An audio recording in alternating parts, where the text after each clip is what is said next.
How to fix touchpad mouse not working on Windows. Hey everyone, in this tutorial I'll show you guys if your touchpad mouse is not working, how you can fix it. So if you are trying to use mouse on your touchpad and it's not working, the first thing you want to check is that if you have disabled the touchpad or not. In most of the laptops nowadays, you can find the disable mouse button up on the function keys. So search through them and find the disable mouse button. You might have accidentally pressed that. That's why your mouse is not moving.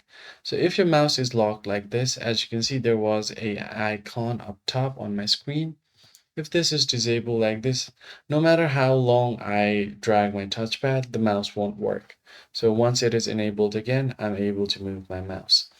But in some cases, what happens is there is problem with your touchpad. So try joining an external mouse.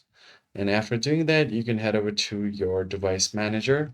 So go ahead and search for device manager and then head over to mouse.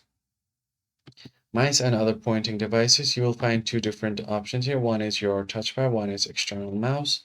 And you're going to have to update the driver. Once it says the driver is up to date, then you should be good to go. Just give your PC a quick restart and your mouse should start working.